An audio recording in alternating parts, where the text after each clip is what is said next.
Hora H do Agro. Oferecimento. Consórcio Maggi, Volkswagen Caminhões e Ônibus.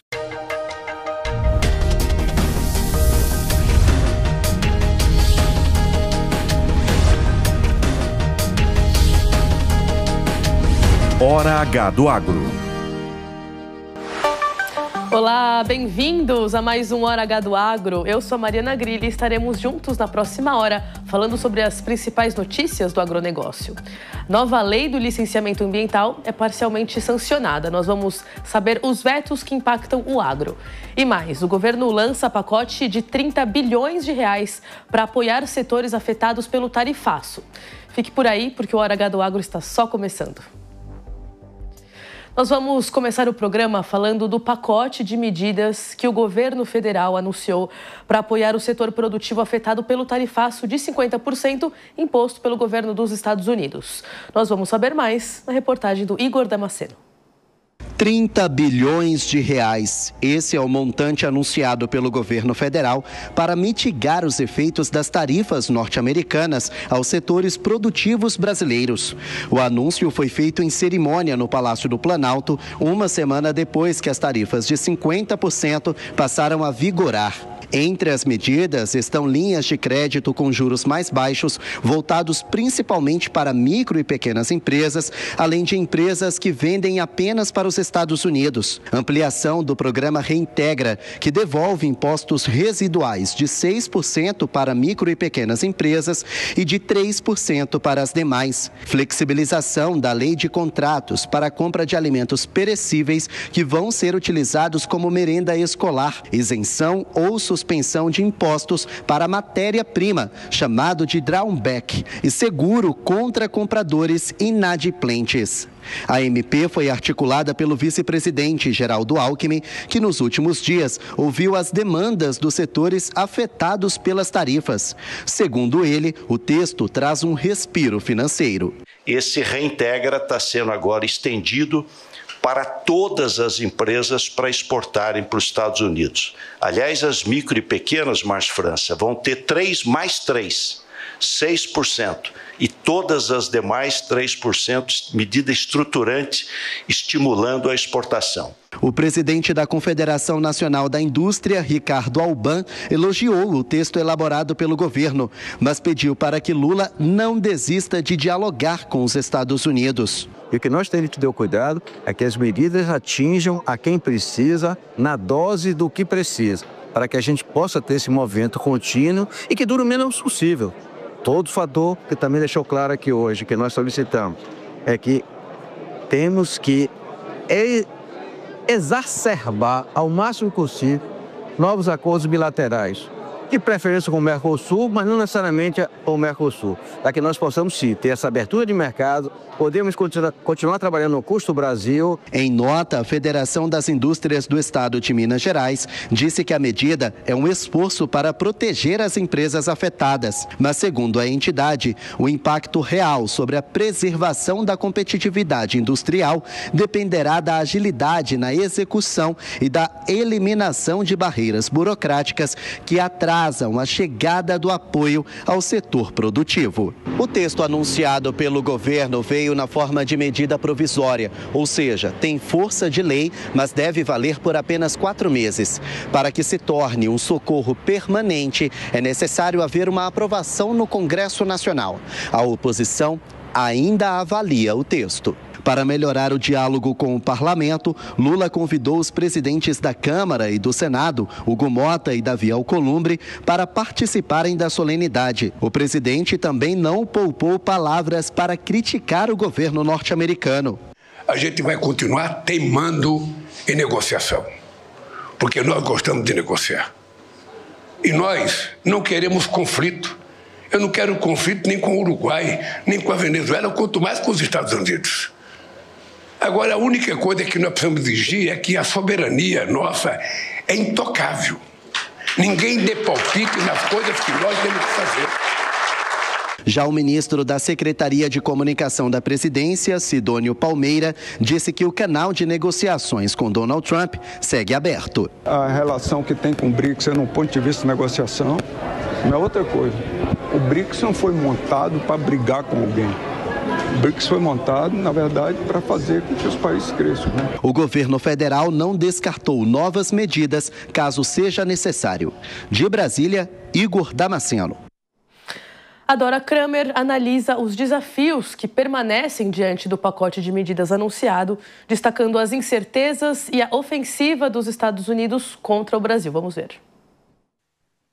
Esse plano de contingência do governo dá um alívio, claro, leva um alívio ao setor produtivo, disso não resta a menor dúvida. Agora, isso não resolve o problema do tarifaço e muito menos da ofensiva do presidente Donald Trump contra o Brasil em outras áreas, por exemplo, do setor jurídico e principalmente na política.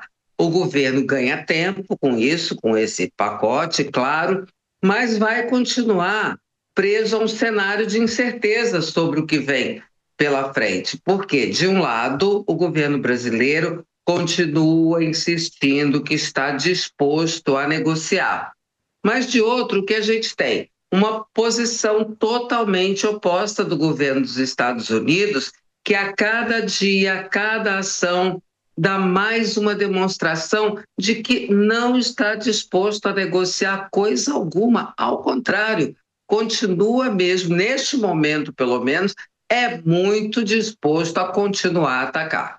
Essa disposição em dialogar nós percebemos muito nos setores do café e da fruticultura, que em momento nenhum desistiram e continuam tentando aí se articular com seus pares nos Estados Unidos para diminuir, para reverter a aplicação das tarifas. O setor privado continua se articulando pelas beiradas, independentemente de presidentes aqui do Brasil ou dos Estados Unidos. O setor privado, como a gente tem visto, vai costurando essas conversas por fora com os respectivos pares da cafeicultura e da fruticultura. Começou no dia 11 de agosto e vai até dia 30 de setembro a declaração do Imposto sobre a Propriedade Territorial Rural, conhecido como DITR. Se trata da declaração anual obrigatória para os produtores rurais informarem os seus dados e calcularem o imposto da propriedade. É como um imposto de renda, mas para quem tem terra.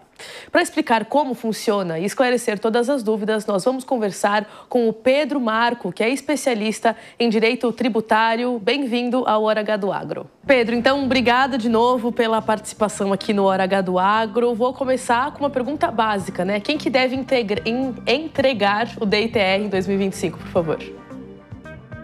Mariana, vamos lá. Quem deve entregar a declaração de ITR em 2025 é toda pessoa física e jurídica que em 1º de janeiro desse ano era proprietária, titular de domínio útil ou possuidora de qualquer imóvel rural. Eu chamo a atenção também para 2 outras situações. No caso de quem em 1º de janeiro desse ano e até a data de entrega tenha perdido a posse ou a propriedade por desapropriação ou alienação ao poder público.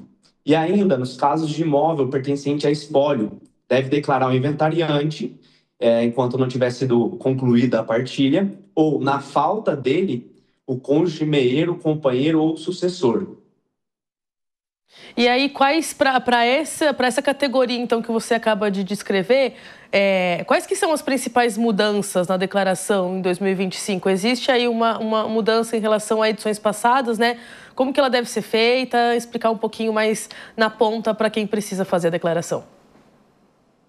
Existem mudanças sim, Mariana. A primeira delas, e bastante importante, é com relação ao Cadastro Ambiental Rural, o chamado CAR. Então, ano passado, exigia-se a entrega do ADA, né, que é o Ato Declaratório Ambiental, que era um documento obtido junto ao IBAMA, para fins de apuração das áreas que são isentas de tributação. Esse ano não é mais exigido o ADA, passa a ser exigido somente o CAR, para aquelas propriedades que já estão inscritas. E esse documento ele é muito importante porque a falta do CAR ela pode levar a um possível aumento do imposto, porque esse documento está diretamente ligado à apuração das áreas isentas de tributação, né? Como as áreas de preservação permanente, né? As chamadas APPs, e as áreas de reserva legal. Agora, esse CAR ele precisa estar homologado? Ou mostrar a autodeclaração independente da avaliação dele? a falta do registro do CAR, ela não impede a entrega da DITR, tá? Ela só é obrigatória para aqueles contribuintes que já tenham o CAR nas respectivas propriedades. Perfeito, perfeito. E aí você falou que essa é uma das principais regras, uma das principais mudanças, mas tem alguma a mais que você destacaria, além dessa do CAR? Eu destacaria a obrigatoriedade da conta BR, né, nível prata ou ouro, para transmitir a declaração. Por um lado, essa obrigatoriedade, ela reforça a segurança, mas, de uma certa maneira, ela pode ser uma barreira no que diz respeito ao acesso digital, né? Já que exige certificado digital, exige uma integração com bancos credenciados. Então, sem inclusão digital, pode crescer a dependência de terceiros para que essa obrigação seja cumprida. Mas aí, para o produtor que encara essa realidade, qual que é o conselho, o que ele precisa fazer nesse sentido? O conselho é procurar uma ajuda técnica, né? E, através de um contador, de um profissional da área jurídica habilitado para isso, terceiros que possam auxiliá-los no cumprimento dessa obrigação. E aí, para também a gente tentar esclarecer um pouco mais como que são as regras de pagamento do imposto, né? O produtor prestando esse serviço aqui para ele, né? Como que ele pode se organizar em relação ao pagamento em si? Mariana, o pagamento ele deve ser feito à vista ou em até 4 parcelas mensais, né? Desde que cada uma dessas parcelas ela seja de pelo menos R$50. Os valores que sejam abaixo de 100, eles só podem ser pagos à vista. E nesse momento em que o produtor rural, inclusive, tem muitos produtores, né, que ou estão enfrentando RJs, mas independente da RJ, estão vivendo um momento de que a economia está muito volátil, né? A própria cotação, a gente vê das commodities, o próprio ambiente geopolítico que está que está impactando demais essa questão das exportações, e aí não se sabe como que vai ficar o conteúdo, o material represado no Brasil, né? Seja fruta, seja o café. Para esses produtores que estão sendo impactados de alguma forma por todo esse momento geopolítico, você acredita que possa haver algum tipo de impacto para a declaração do imposto, no sentido de não conseguir arcar com esse imposto, fazer esse pagamento, ou de alguma forma, pela experiência que você tem, os produtores estão sempre em dia com esse imposto? Com certeza os produtores passarão por um impacto financeiro para cumprir o pagamento do ITR, né? Nesse momento de crise econômica, sobretudo considerando o cenário mais recente que nós temos presenciado, é importante que o produtor, o contribuinte, ele esteja atento a todas as particularidades do ITR, procure contato com profissionais que possam auxiliá-lo na hora de entrega para que veja se todas as informações são feitas da forma mais adequada, até para fins de reduzir mesmo o valor do tributo, porque, como a gente mencionou no início, o CAR, por exemplo, é um documento essencial que eventualmente, se o contribuinte não tiver feito da forma mais adequada, pode levar a um aumento do imposto de uma forma indevida. Então, é importante, para evitar um pagamento além do devido, é importante ter o auxílio de um profissional habilitado. E aí, para produtores que, no caso, não pagaram, não fizeram a declaração em anos anteriores, independente do motivo, mas que chegam em 2025 sabendo que não fizeram alguma declaração anterior. Você tem alguma dica? Como que a gente pode também auxiliar esse produtor a ficar em dia com o que o que ficou para trás e declarar corretamente, claro, dentro do prazo esse ano? É essencial que esse contribuinte ele se atente a buscar a regularização da sua situação, né? É possível fazer essa declaração por meio dos sistemas da Receita Federal e o sistema já automaticamente ele calcula a multa de atraso. Então, o contribuinte buscando essa regularização, ele consegue pagar o tributo atrasado, mas com o incremento da multa. Claro, claro. É claro que nenhum produtor rural gosta de pagar multa, nenhum de nós, né? Nenhum cidadão gosta, mas a gente sabe que acaba sendo passível, às vezes, desses momentos. E aí eu volto, então, pedindo a sua análise também nesse sentido. Você acredita que, à medida que o produtor rural já está arcando com altos juros, hoje em dia, de financiamentos, a gente já vê, né, como estávamos falando anteriormente, né, essa situação geopolítica e de mercado global, de alguma forma, impactando produtores aqui no mercado interno. Você acredita que essa situação, pelo menos, pode fazer, então, o produtor correr para declarar logo o imposto, fazer com que ele esteja dentro do prazo para evitar mais um imposto, evitar mais uma multa? Você acredita que esse momento político que a gente vive, né, econômico, pode, pelo menos, trazer, entre aspas, o produtor para essa boa conduta de fazer a declaração antecipadamente? Com certeza, é super importante que o contribuinte, que o produtor proprietário de imóvel rural, ele esteja atento ao prazo de entrega, né? Ele iniciou essa semana, vai até o dia 30 de setembro, e é importante que a entrega seja feita dentro desse prazo, exatamente para evitar a multa, ainda mais considerando todo o cenário que o produtor rural está enfrentando atualmente. Tá ótimo, Pedro. Muito obrigada. Ficaremos de olho nesse assunto pelo menos até dia 30 de setembro, né? Afinal de contas, ainda tem um prazo saudável, confortável para começar a agilizar essa declaração, né? Obrigada de novo pela participação. Com certeza, Mariana. Eu que agradeço. Obrigado a todos. E o presidente da República sancionou parcialmente a nova Lei Geral do Licenciamento Ambiental, vetando 63 pontos do texto original. Os vetos, que se basearam na Constituição e em decisões do STF, mantiveram a isenção de licenciamento para agricultura e pecuária tradicionais. No entanto, o veto impede a isenção para produtores que tenham pendências ambientais, como a falta de áreas de preservação permanente ou reserva legal. Para ter direito à isenção, a propriedade rural deve ter o cadastro ambiental validado. De novo, a gente falando do CAR aqui.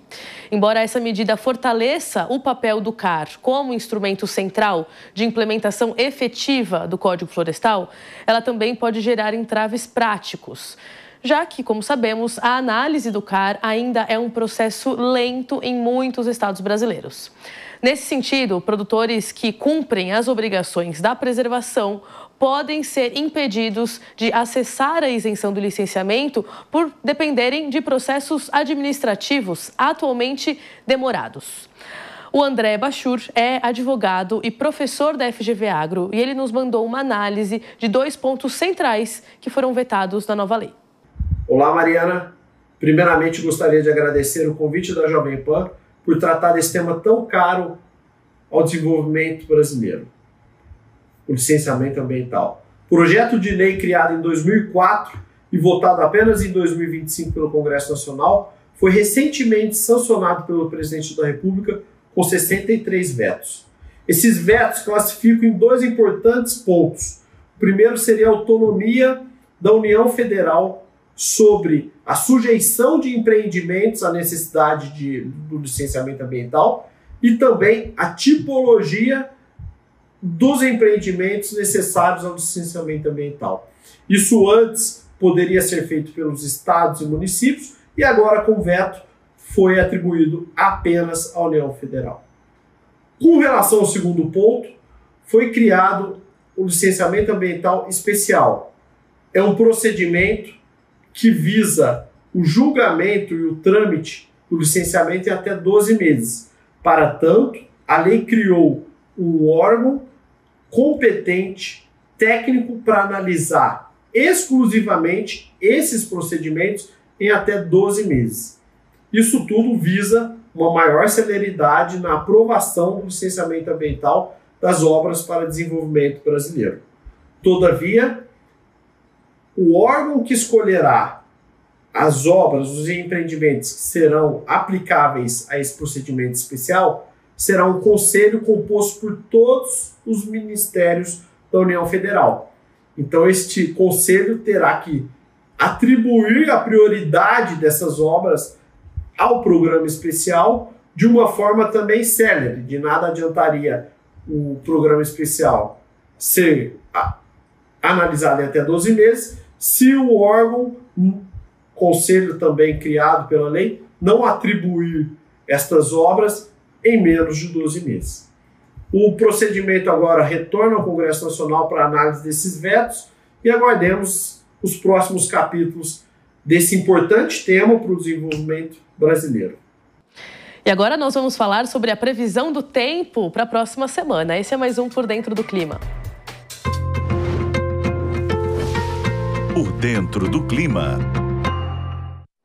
Marco Antônio, nosso mestre da meteorologia, bem-vindo de volta ao Hora H do Agro. Quero começar te parabenizando pelos 9 anos da criação da Rural Clima, que presta esse importante serviço em apoio ao produtor rural. A gente trazendo esses serviços aqui para expandir ainda mais a comunicação. Então, parabéns. E aí, para comemorar, eu queria saber se a gente tem como trazer notícia boa. É um aniversariante feliz, Marco Antônio? Obrigado, Mariana, e obrigado a todos aí. A Rural Clima está completando 9 anos, né? Só que de agrometeorologia tem mais de 20, então vamos ficar, né? Mas vamos lá, eu vou trazer boas notícias aí para vocês. Assim, não sei se é grandes notícias para todo mundo, por quê? Uma nova frente fria estará avançando pelo sul do Brasil já no começo dessa semana, levando chuvas a grande parte das regiões produtoras do Rio Grande do Sul, Santa Catarina, Paraná. Então, de uma certa forma, essas chuvas serão extremamente benéficas para as lavouras de inverno, né? Então, teremos aí uma condição muito boa para as culturas de inverno. No entanto, para as regiões mais centrais do Brasil, como Sudeste, Centro-Oeste, Mapitobá e grande parte aí do Norte e Nordeste, o tempo seguirá firme.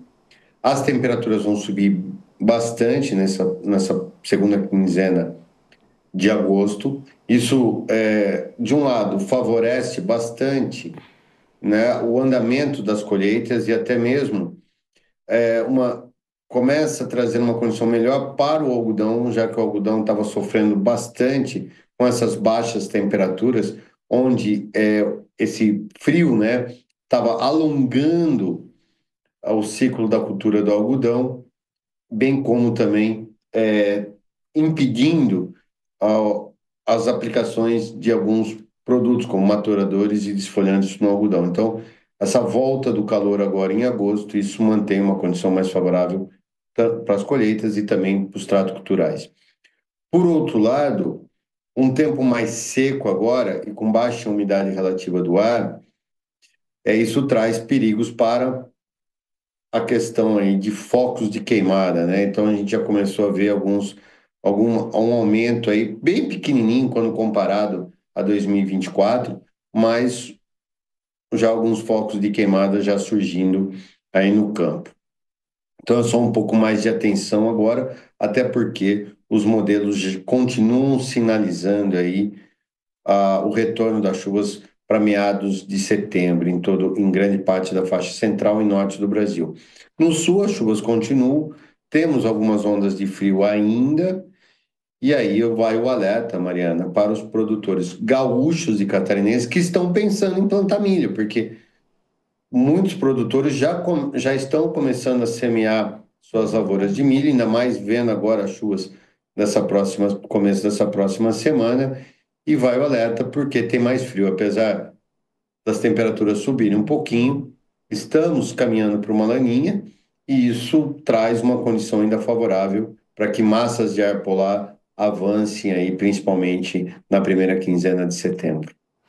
Você traz assuntos, né, a continuidade dos assuntos que a gente já vem trazendo, claro, ao longo das semanas, como a questão do algodão, o avanço da laninha, e acho que nesse contexto eu queria trazer então também esse ponto que você já mencionou, das queimadas. A gente sabe que o mês, né, o mês ali de setembro começa a ser um mês muito crítico para as queimadas, mas pelo que você está falando, então, embora haja essa condução não, né, haja essa sinalização de que as queimadas, enfim, elas vão existir e elas estão, como você falou, ligeiramente um pouco maiores até do que as do ano passado, a questão vai ter água nos rios, né, para acabar com esse fogo, porque a gente precisa lembrar disso também, né? A condição de chuvas, porque muitos produtores acabam retirando as águas dos leitos, enfim, ali da forma que podem, na hora de ter que apagar um incêndio, né? Existe toda uma força-tarefa. Olha, Mariana, as condições estão muito boas nos reservatórios, né? Porque as chuvas se estenderam até agora, né? Então, assim, os mananciais, lógico, que estão um pouco abaixo do normal, que é normal para essa época do ano, mas estão bem diferentes do que estavam exatamente um ano atrás, né? Se esse programa tivesse sendo, esse bate-papo que a gente está tendo agora fosse exatamente há um ano atrás, a gente estava falando numa seca de mais de 120 dias e que não tinha nenhuma perspectiva de chuvas pela frente, temperaturas extremamente altas, né? O ano passado, agora não, nós estamos com uma condição totalmente diferente, né? Então, os rios estão relativamente altos, né? Os níveis dos rios. O mato ainda está verde, né? Lógico, tem a palhada, mas as condições estão bem diferentes. Então, é um ano bem melhor aí até para o controle dos focos de queimadas, né, Mariana? Isso é muito bom, né? Exatamente, isso é muito bom, porque a gente sabe que em várias regiões a queimada vem, mas o importante é ter esse, né, assim, essa saída, exatamente, ter água, ter essa saída garantida também, porque é isso, eu me lembro muito, né, a gente fazer reportagem nesse sentido de a queimada avança e não tem água para acabar com o fogo, e aí é muito complexo, é desesperador, né, para os produtores rurais. Mas esse ano está melhor, né, o solo tem bastante umidade e tal, então, entre aspas, esse ano é mais fácil para o controle. Esperamos que isso não seja, né, um motivo ali de grandes perdas para os produtores. E queria saber se você tem algum destaque para Centro-Oeste, especificamente. Você falou ali da região sul, trouxe Matopiba, mas a gente tem como focar em algum destaque para o Centro-Oeste também, olhando para as próximas semanas aí. São semanas decisivas também para o planejamento do plantio, né, em setembro. Exatamente, Mariana. Os modelos estão sinalizando que a partir aí, entre o dia 10 e o dia 20 de setembro, as chuvas já retornam, né, para o Centro-Oeste, lógico, de uma forma irregular ainda, né, setembro ainda será marcado por chuvas irregulares, mas já dando condições para o plantio. Então, o plantio da soja no Centro-Oeste, Mato Grosso, Goiás, Mato Grosso do Sul e até mesmo Rondônia já terão condições aí para o plantio a partir de meados de setembro em diante. Lógico, volto a repetir, as chuvas não serão para todo mundo, mas a gente já vai começar a ver chuvas em setembro. Então, o plantio já começa cedo esse ano ou assim que terminar os vazios sanitários, o que vai ser de suma importância aí para o desenvolvimento. Então, o produtor já comece a se preparar aí com as sementes, os fertilizantes e tudo mais, porque o plantio esse ano roda mais cedo quando comparado a 2024. Interessante, contagem regressiva, né? A gente continua acompanhando aí. Exatamente. Perfeito. Muito obrigada, Marco Antônio. Eu te agradeço mais uma vez por participar aqui do nosso programa e te espero na semana que vem. Eu que agradeço, um grande abraço e até semana que vem. Até lá. E agora nós vamos para um rápido intervalo e na volta nós teremos uma entrevista para saber como está a conectividade nas áreas de café do Brasil, então não sai daí.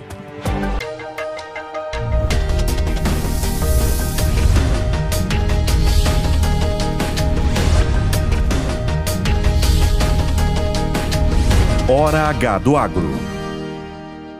Nunca foi tão fácil levar um Volvo para a garagem. Chegou o Volvo Car Consórcio. Com ele, você conquista seu 0 km sem juros e sem entrada. Com créditos a partir de 300 mil em até 60 meses. E a taxa administrativa de 10%, a menor do mercado. Até 320 contemplações já nos primeiros 2 anos. Volvo Car Consórcio. Um caminho seguro em direção ao carro dos seus sonhos. Visite uma concessionária ou acesse volvocarconsórcio.com.br.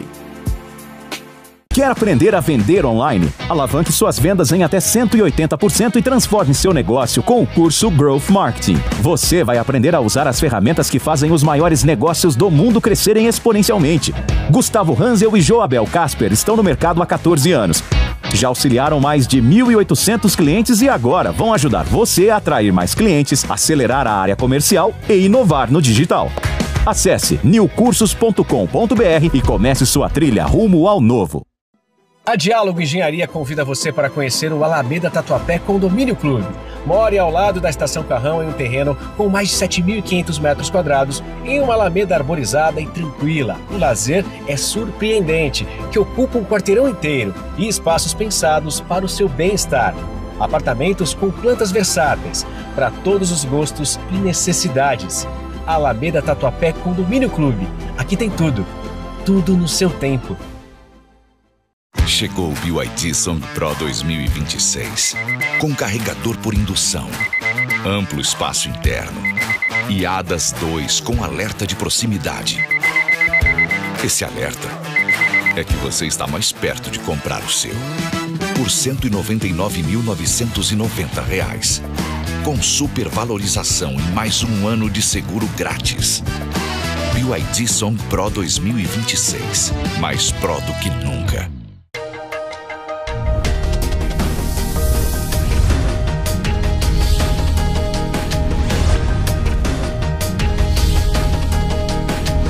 Hora H do Agro. Estamos de volta com Hora H do Agro aqui na Jovem Pan News. Essa semana aconteceu em São Paulo o Congresso Brasileiro do Agronegócio, um dos principais eventos do setor promovido pela ABAG, Associação Brasileira do Agronegócio. Na ocasião, foram discutidos os impactos do tarifaço, o papel da diplomacia brasileira nessa conjuntura e como o setor se prepara para a chegada da COP30. A reportagem é do Marcelo Matos. Geopolítica, tarifaço de Trump e produção sustentável dominaram as discussões do Congresso da Associação Brasileira do Agronegócio, realizado em São Paulo. Caio Carvalho, presidente da ABAG, avalia um momento delicado nas relações comerciais. As potências com poderes médio e grande contestam, estabelecem e aplicam regras e normas regionais. A geopolítica está no centro das decisões globais, exigindo de todos nós serenidade, senso de urgência e visão prospectiva. As recentes tarifas de importação que incidem sobre as exportações brasileiras aos Estados Unidos, com algumas exceções, refletem um processo de reposicionamento estratégico norte-americano nesse mundo fragmentado.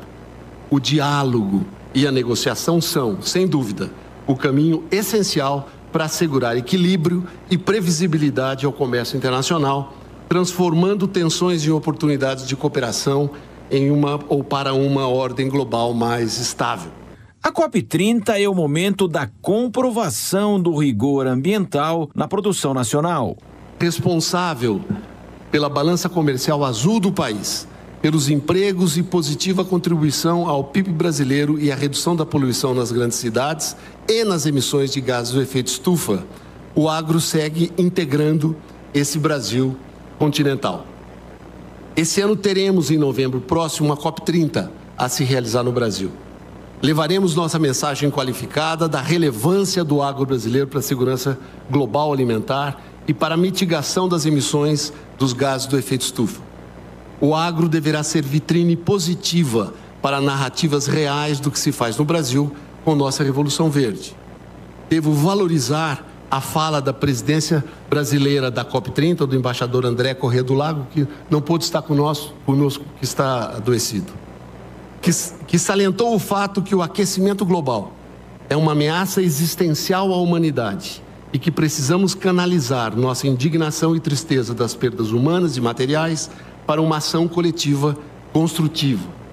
Hoje entregaremos às lideranças da COP30 o nosso documento Agronegócio frente às mudanças climáticas, onde é citado o fato que, ao longo dos anos, o setor vem avançando em direção a uma produção cada vez mais sustentável, adotando práticas inovadoras que conciliam produtividade com preservação ambiental, ao mesmo tempo em que valorizam aspectos sociais e econômicos das comunidades envolvidas. O governador Tarcísio de Freitas destacou o PIB do agro paulista, alta de 7,7% nos primeiros 5 meses e responsável por 40% das exportações do estado. Muitas vezes algumas pessoas se revoltam contra a prosperidade do campo, contra o sucesso do agronegócio e não entendem que esse sucesso foi construído com muito suor, com muito calo na mão, com muita orelha queimada, com muito esforço no campo, com muita ousadia.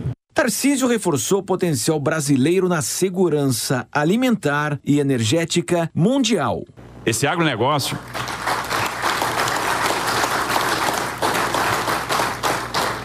que é cada vez mais sustentável.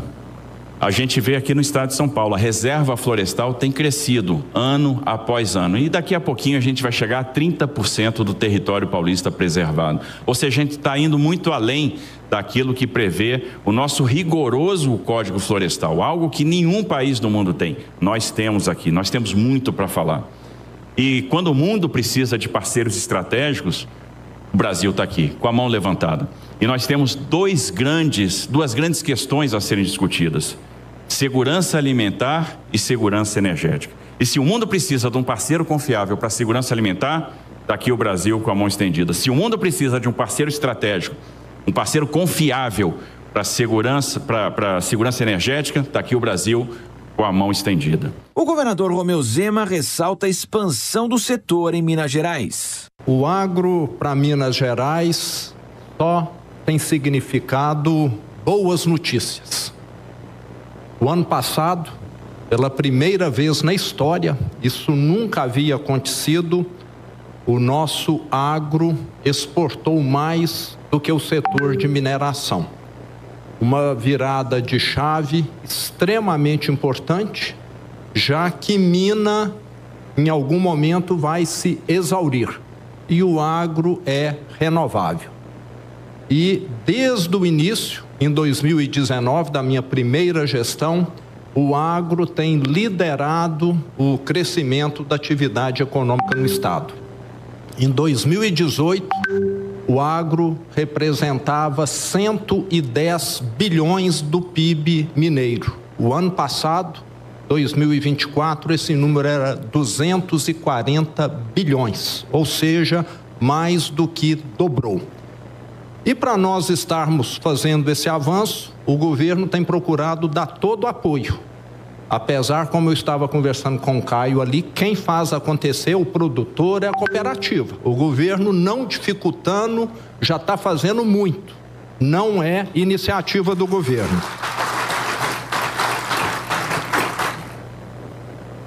Tinha uma série de travas relativo a meio ambiente que nós estamos mexendo, uma delas a construção de barramentos, que no meu governo passamos a declarar de utilidade pública, num estado em que boa parte dele é quase que semiárido. Era proibido fazer barragem. Na época de chuva a água ia embora, na época de seca não tinha água para poder estar irrigando. Selo verde para o nosso café, que hoje atende às mais altas exigências do mercado europeu. Estamos prontos, inclusive antecipamos com a UFMG, provando através de imagens de satélite que o nosso café, em mais de 99% das propriedades, é produzido sem desmatamento. O CEO global da JBS, Gilberto Tomazoni, considera a expansão dos mercados mundiais para o enfrentamento do tarifaço. O ciclo de commodity, ele independe da nossa vontade, eles acontecem. Nós estamos vivendo nos Estados Unidos um desafio no negócio de bovinos. O rebanho bovino americano está muito baixo, os negócios estão muito difíceis. No entanto, nós temos na Austrália o negócio de bovino, e aqui no Brasil, que estão num outro momento no ciclo. Mas mesmo lá nos Estados Unidos, onde nós temos um negócio de bovino difícil, nós temos um negócio de frango que vai bem e um negócio de suíno que vai bem. Então, essa estratégia de diversificação, ela foi construída pensando no ciclo dos commodities, que a gente sabe que existe, pensando nos problemas sanitários que podem acontecer, pensando nos problemas geopolíticos que tem de relações e dos problemas tarifários. E quando eu vejo isso que está acontecendo, eu vejo que nós temos que reforçar ainda mais essa plataforma. Nós temos que enfatizar, crescer mais, diversificar mais.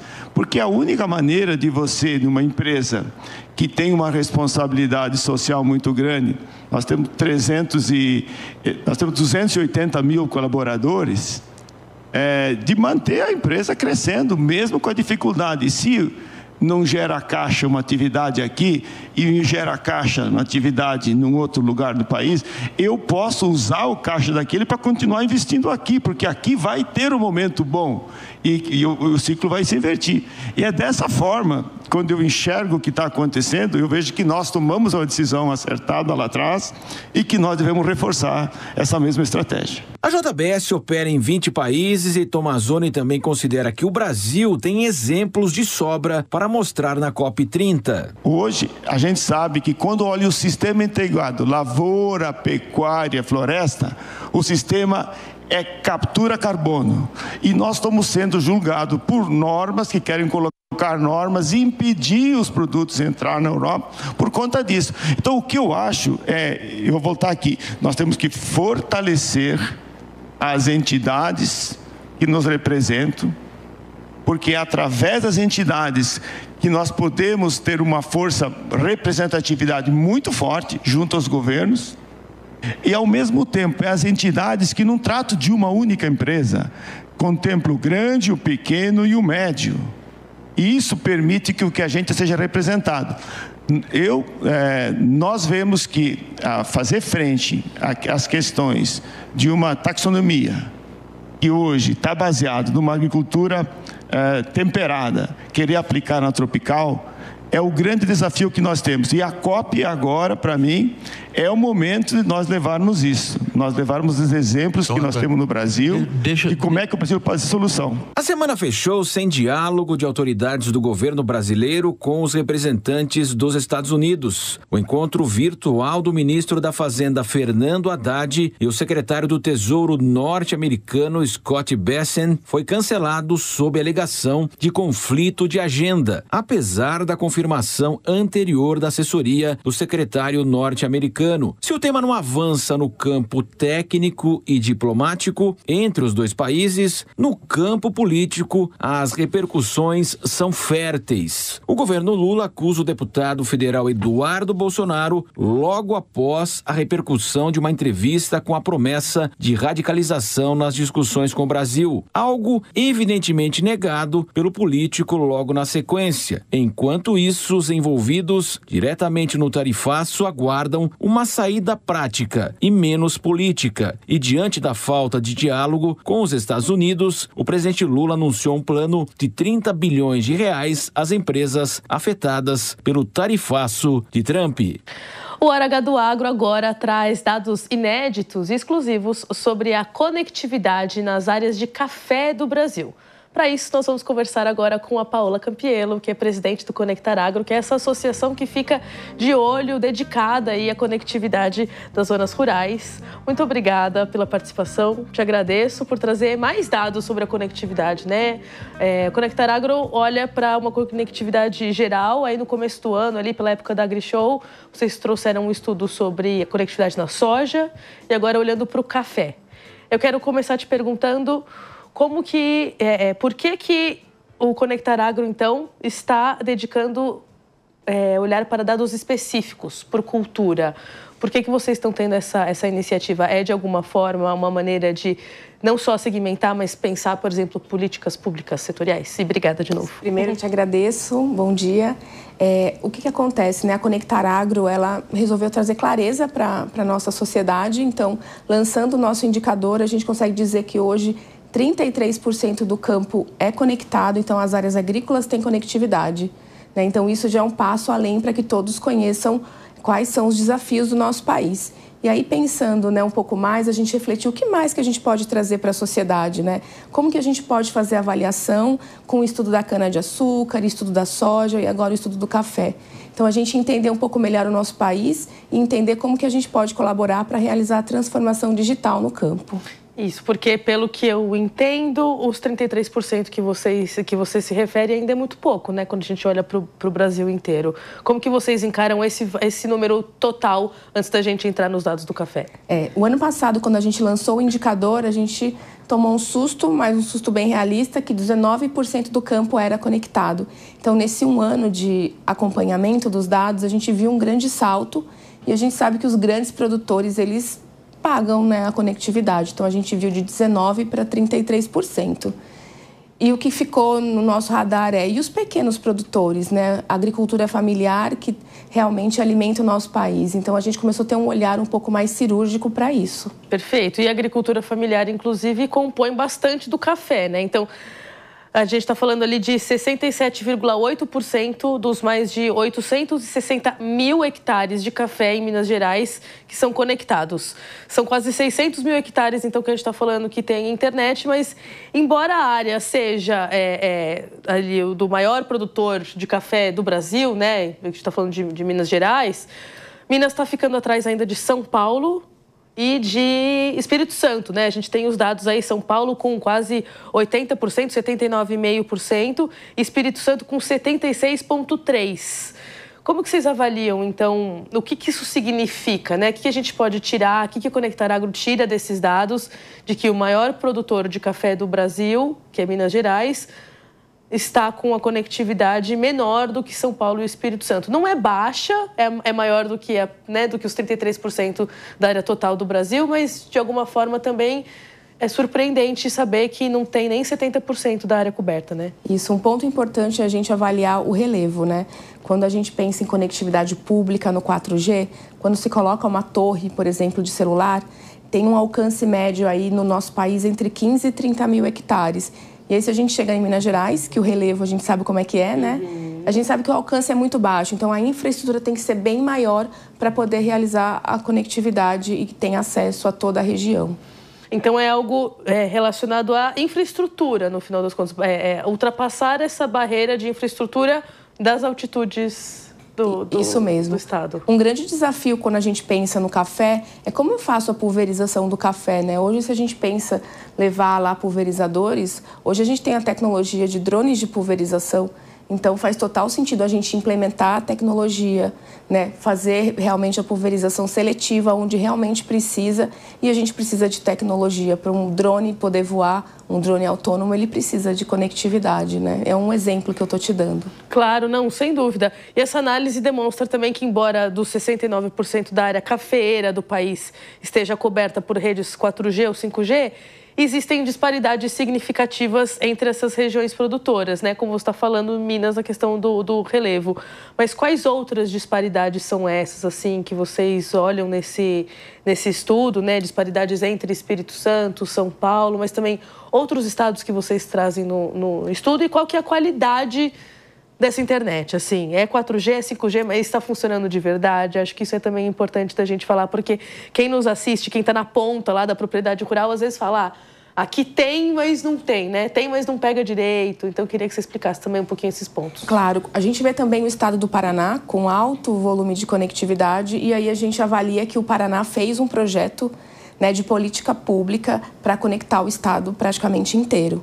Então, o atual governo, junto com as operadoras, implementou torre de conectividade, e se a gente avalia, tem praticamente é o estado com o maior índice de conectividade no nosso país. O São Paulo também, ele tem um índice muito grande, muito por conta da cana-de-açúcar, por conta da mecanização. É um cultivo que utiliza muita tecnologia, e aí a internet avançou bem na área de cana, né? E se a gente pensar em cana-de-açúcar, a gente tem operação 24/7 lá, né? Então, não dá para ficar cegas tendo uma operação funcionando dia e noite.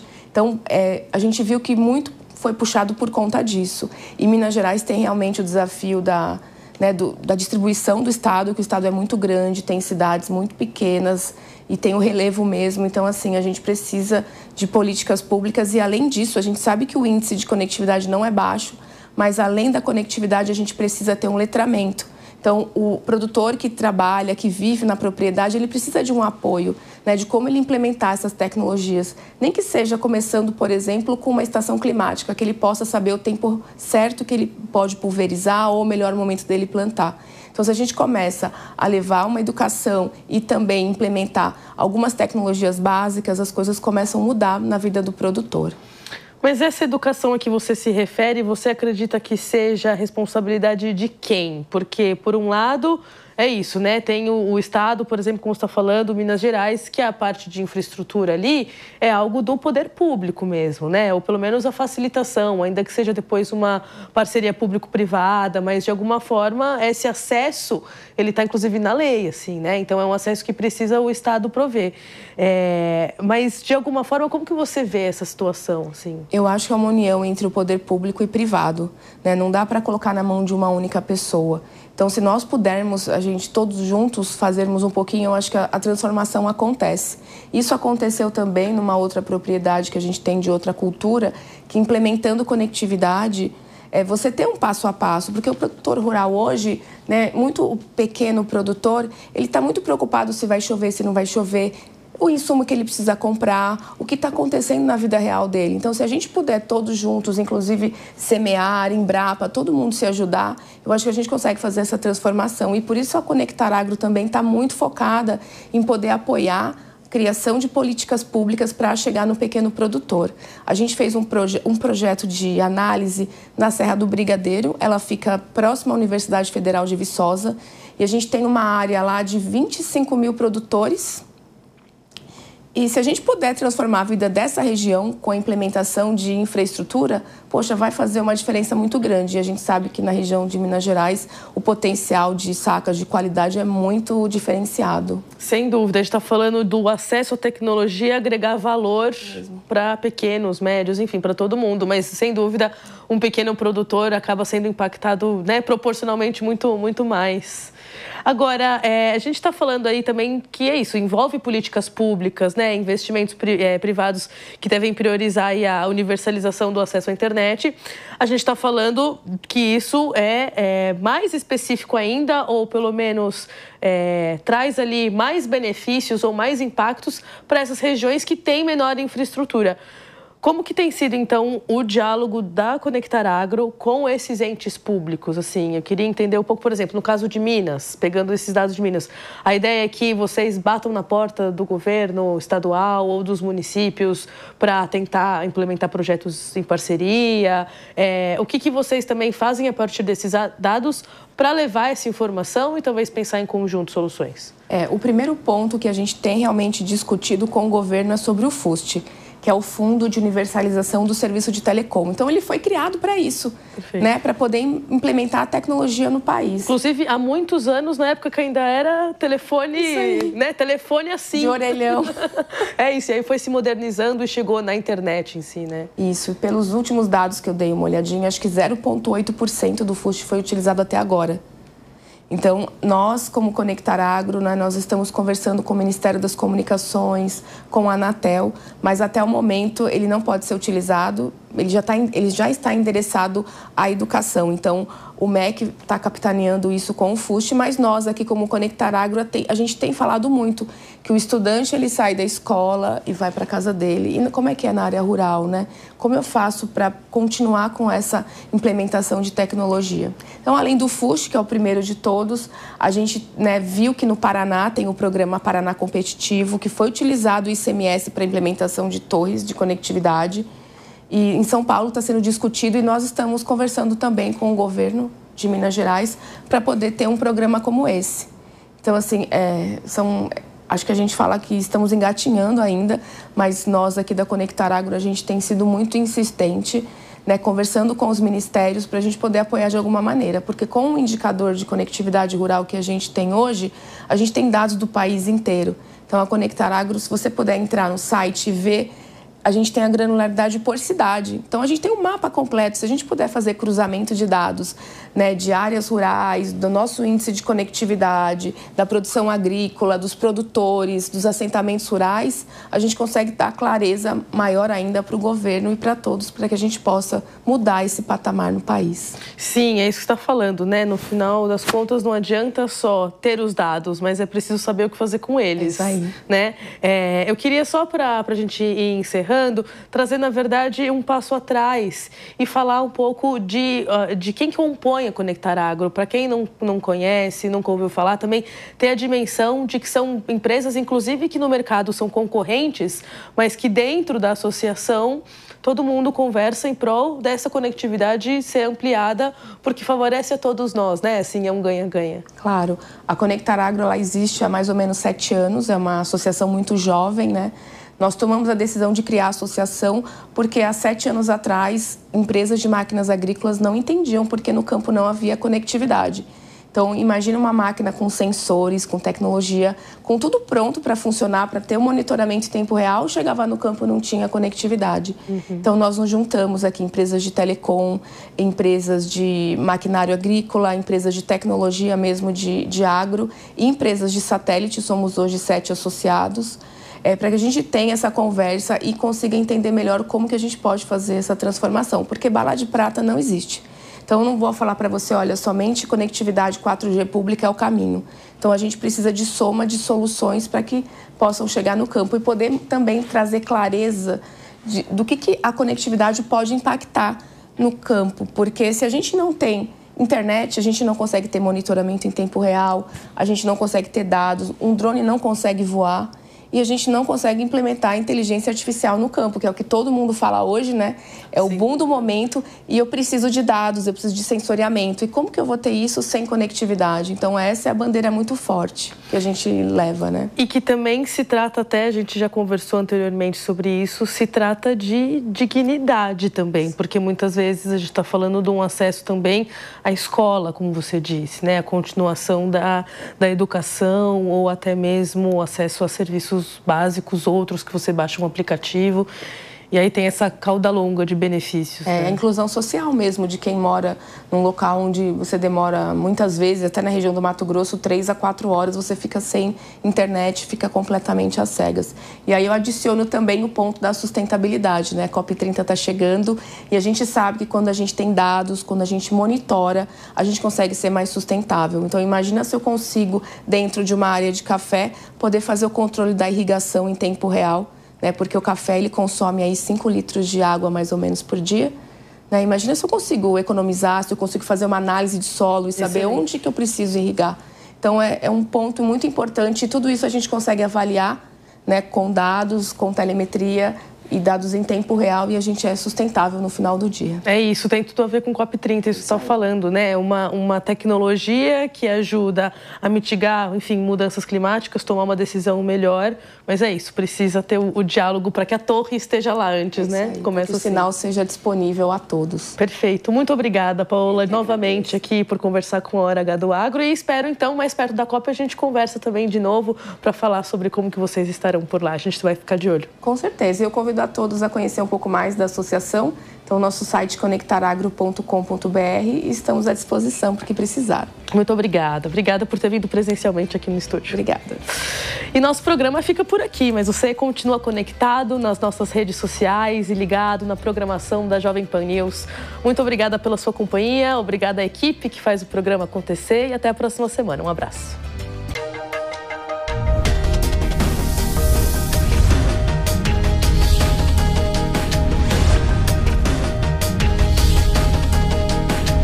Hora H do Agro.